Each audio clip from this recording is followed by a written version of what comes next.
Jesus's ministry, as we call it now, no matter how we construe it, no matter what kind of theological articulation we give it, was at least historically on a collision course with Roman hegemony in the region.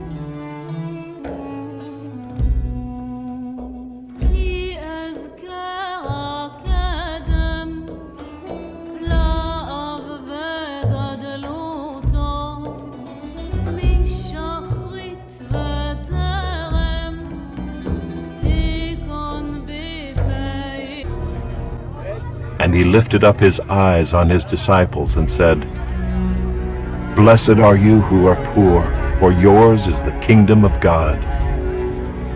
Blessed are you who are hungry now, for you shall be satisfied.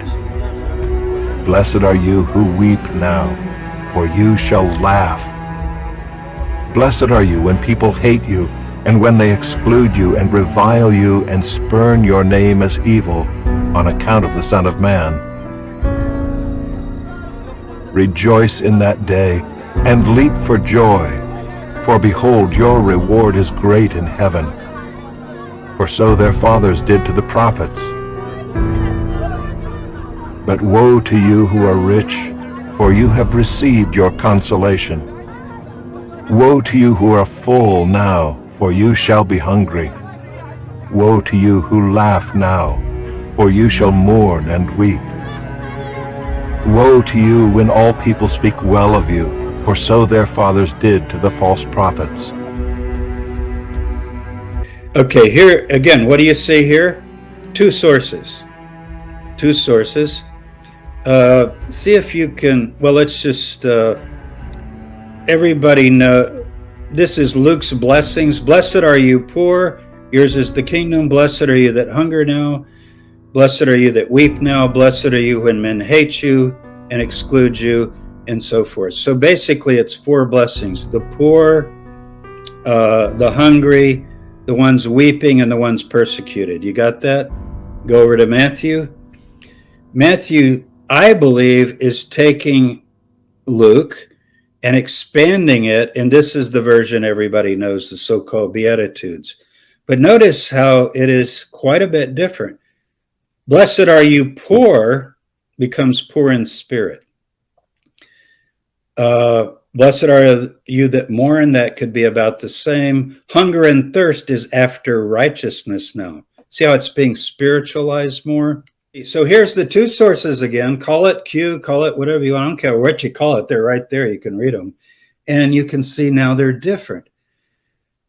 I believe that Luke has priority in terms of following this two source. Now, he's written later, but I think one of his reasons for writing is he wanted to preserve more the original version of the two source that he had, and Matthew is adapting it. Now, I'll show you more examples of that. Go ahead. Next.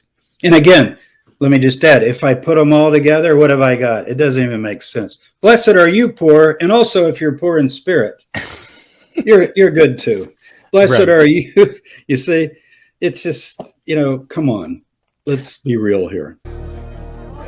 And he lifted up his eyes on his disciples and said, Blessed are you who are poor, for yours is the kingdom of God. Blessed are the poor in spirit, for theirs is the kingdom of heaven. Blessed are you who are hungry now, for you shall be satisfied. Blessed are you who weep now, for you shall laugh. Blessed are those who mourn, for they shall be comforted. Blessed are the meek, for they shall inherit the earth. Blessed are those who hunger and thirst for righteousness, for they shall be satisfied. Blessed are the merciful, for they shall receive mercy. Blessed are the pure in heart, for they shall see God. Blessed are the peacemakers, for they shall be called sons of God. Blessed are you when people hate you, and when they exclude you and revile you and spurn your name as evil on account of the Son of Man. Rejoice in that day, and leap for joy, for behold, your reward is great in heaven. For so their fathers did to the prophets. But woe to you who are rich, for you have received your consolation. Woe to you who are full now, for you shall be hungry. Woe to you who laugh now, for you shall mourn and weep. Woe to you when all people speak well of you, for so their fathers did to the false prophets.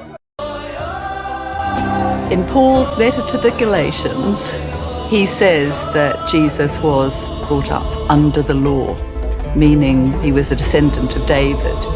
He was a Jew and kept Jewish law.